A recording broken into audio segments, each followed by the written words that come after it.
Hello friend, तो कैसे हो आप सभी। स्वागत करते हैं आप सभी का यूएसटी जी क्विज में। तो दोस्तों आज जो कि बिहार डीएलएड एंट्रेंस एग्जाम 2024 के लिए एक हिंदी का मॉडल पेपर लेके आए हुए हैं। इस मॉडल पेपर को आपसे कंप्लीट जरूर कवर कीजिएगा। जितने भी क्वेश्चन लिया गया है सेलेक्टेड क्वेश्चन लिया गया है और जितना भी क्वेश्चन आपसे को बताएंगे उस क्वेश्चन को याद करने का कोशिश जरूर कीजिएगा आप सभी। तो चलिए शुरू करते हैं आज की सेशन को। देखिए आपसे को बताना चाहते हैं डेली सुबह 8 बजे आप सभी को लाइव क्लासेस दिया जाता है। तो आप सभी डेली मेरे साथ में जुड़ के इस क्लास को कवर कर सकते हैं। काफ़ी हेल्प करने वाला है आप सभी को पेपर में, तो आप सभी इसे कवर जरूर किया कीजिए। डेली सुबह 8 बजे आप सभी को क्लासेस दिया जाता है। तो चलिए शुरू करते हैं आज की सेशन को। फ्रेंड क्लासेस को लाइक करके शेयर अपने दोस्तों में जरूर कर दीजिएगा। आइए फर्स्ट क्वेश्चन देखिए। पहला क्वेश्चन है कि एक छंद में कितने चरण होते हैं फ्रेंड। हालांकि अभी छंद का एक थ्योरी क्लास लेंगे तो उसमें सारा चीज आपका क्लियर हो जाएंगे, ध्यान रखिएगा आप सभी। क्लियर है? तो देखिए एक छंद में चरण की बात किया जाए 4 चरण होता है, ध्यान रखिएगा आप सभी। किसी किसी में 6 चरण भी देखने के लिए मिलता है, तो वो थ्योरी क्लास में आपको बिल्कुल डिटेल से कवर करवा देंगे। एक क्लास होगा, चिंता नहीं करना आप सभी को। अगला क्वेश्चन देख लीजिए, मुहावरे का सही अर्थ क्या होगा। जैसे कि गिदड़ भभकी का अर्थ क्या होता है। गिदड़ भभकी मुहावरे का अर्थ क्या हो जाएगा, कोरी धमकी होगा। ए राइट आंसर रहेंगे। क्लियर है? कोरी धमकी, गिदड़ भभकी देना। अगला है रस का संबंध किस धातु से माना जाता है। श्री से माना जाता है, ध्यान रखिएगा आप सभी। ऑप्शन में ए राइट आंसर हो जाएंगे। देखिए रस का शाब्दिक अर्थ क्या होता है फ्रेंड, तो ध्यान रखिएगा आनंद। काव्य को पढ़ने या सुनने से जिससे आनंद की अनुभूति होती है उसे ही हम सभी क्या कहते हैं, रस कहते हैं। ध्यान रखिएगा आप सभी। अगला क्वेश्चन कर लेते हैं। चलिए इस क्वेश्चन का राइट आंसर बताइएगा। क्वेश्चन 4 का क्वेश्चन क्या दिया हुआ है देखिए आप सभी। कर्म वाक्य दिया हुआ है, हाथी ने केला खाया। इसमें कौन सा विकल्प जो है कि फ्रेंड वो वाक्य की दृष्टि से सही होगा। निर्देशानुसार वाक्य परिवर्तन वाला सही शब्द कौन सा होगा। हाथी ने केला खाया, तो अगर कर्म वाक्य की बात किया जाए तो इसमें जो सही हो जाएगा ऑप्शन नंबर सी हो जाएगा कि हाथी के द्वारा केला खाया गया है। ध्यान रखिएगा आप सभी। तो कर्म वाक्य का बात किया जा रहा है, कर्म करना है इसमें। अब देखिए कर्म वाक्य का बात आया तो कर्म वाक्य किसे कहते हैं, तो ध्यान रखिएगा जिस वाक्य में कर्म की प्रधानता होती है तथा क्रिया का प्रयोग कर्म के लिंग वचन और पुरुष अनुसार होता है और कर्ता की स्थिति में स्वयं कर्म होता है, वहां पर कर्मवाच्य होता है। ध्यान रखिएगा जैसे एग्जाम्पल में हाथी द्वारा केला खाया गया, तो ये क्या है, कर्म वाक्य का उदाहरण है फ्रेंड। अगला क्वेश्चन है, इनमें से किस चिन्ह का अर्थ आधा रुकना है, तो ये हो जाएंगे बी राइट आंसर हो जाएंगे अर्ध विराम का। इसको हम सभी क्या कहते हैं, अर्ध विराम कहते हैं। क्लियर है? इसको क्या कहते हैं हम सभी, इसको कहते हैं अल्प विराम। समान अर्थ को अलग करने के लिए अल्प विराम का प्रयोग करते हैं, जैसे राम, मोहन और सीता या सोहन। तो राम को अलग करने के लिए हम सभी अल्प विराम का प्रयोग करेंगे। ध्यान रखिएगा आप सभी। अर्ध विराम में क्या होता है, आधा रुकना पड़ता है इसमें।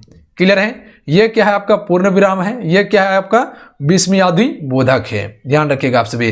पूर्ण विराम का प्रयोग कब करते हैं, जब कोई लाइन पूरा हो जाता है या कोई शब्द पूरा हो जाता है तब हम सिर्फ पूर्ण विराम का प्रयोग करते हैं। दशानन का समास विग्रह क्या होगा। समास वाला विकल्प में पहचानना है कि दशानन का अगर समास विग्रह किया जाए तो इसका क्या हो जाएगा। सबसे पहले यह समझ लीजिए दशानन जो है ये बहुब्रीहि समास है। ध्यान रखिएगा आप सभी। तो अगर इसका समास विग्रह कीजिएगा तो 10 है आनन, जिसके अर्थात हो जाएगा रावण। ध्यान रखिएगा आप सभी। तो ये क्या है आपका एक बहुब्रीहि समास का उदाहरण है, यानी कि ये समान अर्थ को छोड़कर किसी दूसरे अर्थ को बताता है। जैसे क्वेश्चन दे दिया गया कि दशानन में कौन सा समास है, तो ध्यान रखिएगा बहुब्रीहि समास है, क्योंकि अपना अर्थ को छोड़कर किसी दूसरे के अर्थ को बता रहा है। ये दशानन का अर्थ क्या होता है, रावण होता है, जिसका 10 आनन है। अगला क्वेश्चन देख लीजिए। अगला क्वेश्चन का आंसर कीजिए क्वेश्चन नंबर 7। चलिए पढ़िएगा आपसे क्वेश्चन क्या है। वाक्य का सबसे अच्छा एक शब्द विकल्प है। क्वेश्चन है कि जिसे किसी भी स्थिति में टाला ना जा सके, इसके लिए एक शब्द कौन सा होगा। तो इसके लिए जो हो जाएगा फ्रेंड अनिवार्य हो जाएगा। जिसे किसी भी स्थिति में टाला ना जा सके, ये अनिवार्य है कि आप इसको रोक नहीं सकते हैं या टाल नहीं सकते हैं, ये आपके लिए अनिवार्य है, करना ही होगा। अगला क्वेश्चन देखिए, अनेकार्थिक शब्द का एक अर्थ बताना है। अरुण का अनेकार्थिक शब्द क्या होगा? तो अरुण का अनेकार्थिक शब्द हो जाएगा सूर्य। ऑप्शन में ए राइट आंसर है, ध्यान रखिएगा आप सभी।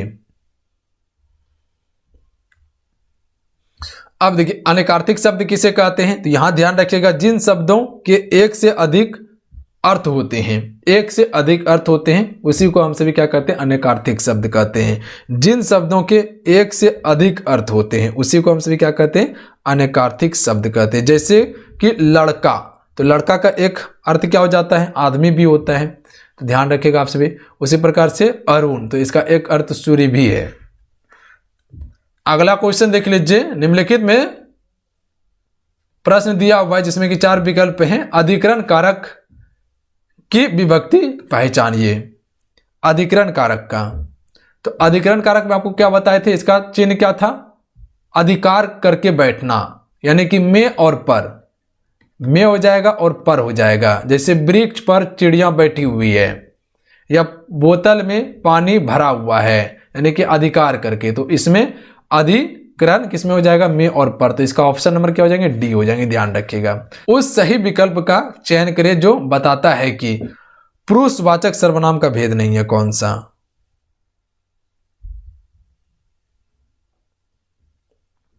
सबसे यह समझ लीजिए पहले कि पुरुषवाचक सर्वनाम का भेद है कौन कौन सा। एक उत्तम पुरुष होगा, एक मध्य पुरुष होगा और एक अन्य पुरुष होगा।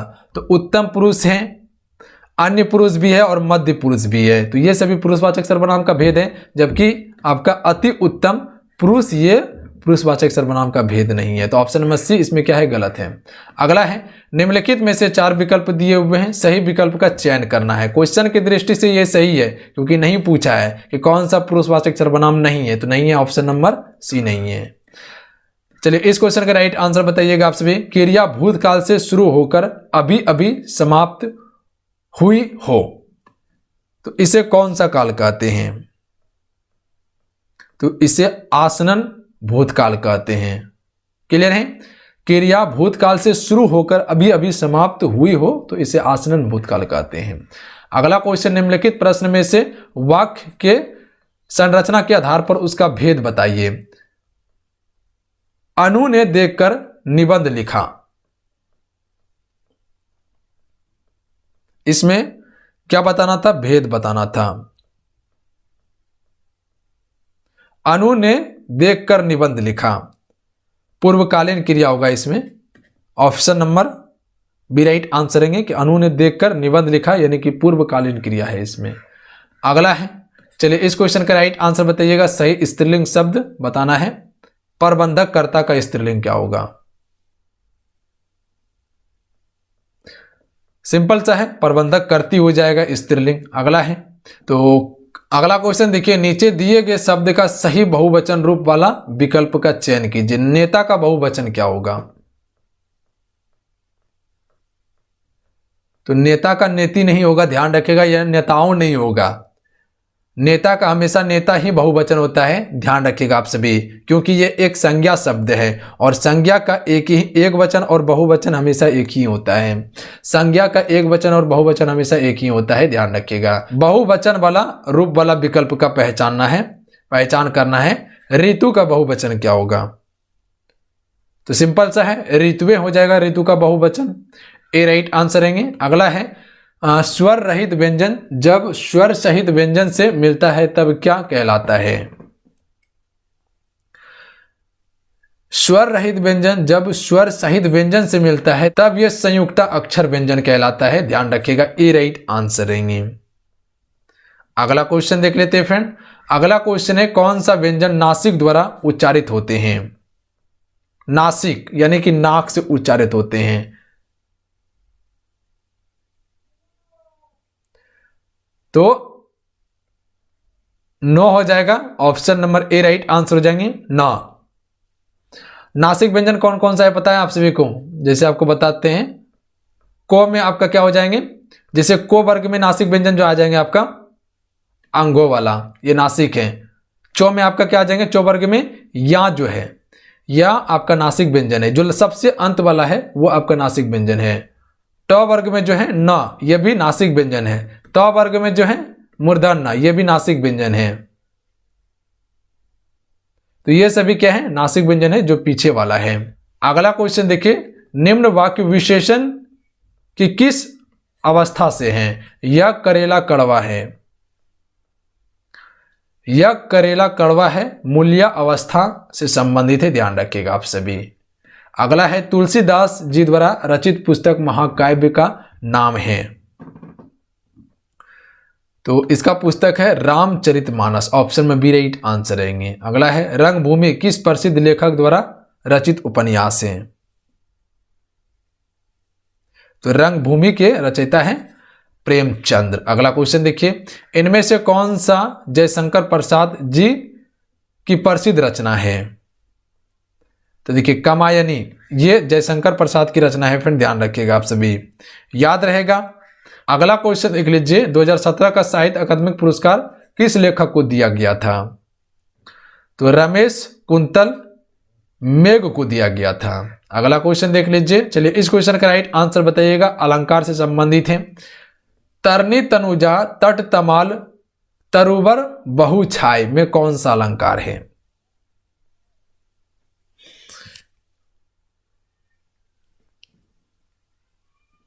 तो इसमें अनुप्रास अलंकार है फ्रेंड, ध्यान रखिएगा आप सभी। तरनी तनुजा तट तमाल तरुवर बहुए छाय में अनुप्रास अलंकार है। अनुप्रास अलंकार का उदाहरण आपको क्या बताए थे? जब किसी काव्य को सुंदर बनाने के लिए किसी वर्ण की बार बार आवृत्ति होती है, उसी को हम सभी अनुप्रास अलंकार कहते हैं। जैसे ता का प्रयोग देखिए यहां पर भी हुआ, यहां पर भी हुआ, यहां पर भी हुआ, यहां पर भी हुआ, यहां पर भी हुआ, तो ये बार बार प्रयोग हो रहा है। तो यानी किसी काव्य को सुंदर बनाने के लिए एक ही वर्ण बार बार प्रयोग हो रहा है, तो वहां पे कौन सा अलंकार होगा? अनुप्रास अलंकार होगा। अगला है, चलिए इस क्वेश्चन का राइट आंसर बताइएगा, सही अव्यय का भेद होगा रेखांकित शब्दों के लिए।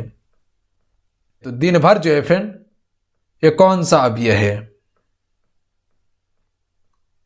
तो ये क्रिया विशेषण अव्यय होगा, ए राइट आंसर रहेंगे। अगला है, अगला क्वेश्चन का आंसर कीजिएगा आप सभी, अशुद्ध वाक्य के शुद्ध रूप का सबसे अच्छा विकल्प को चुनना है।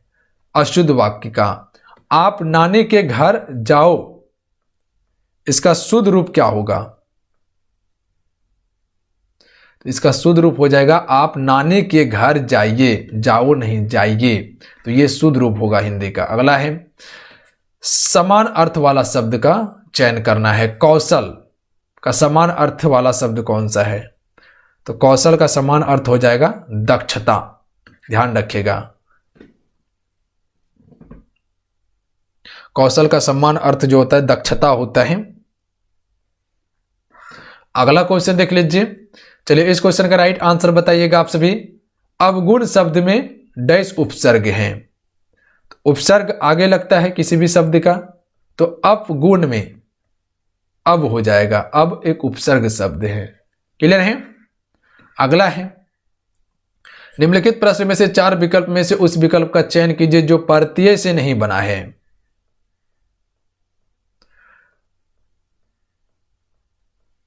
प्रत्यय से नहीं बना हुआ शब्द है।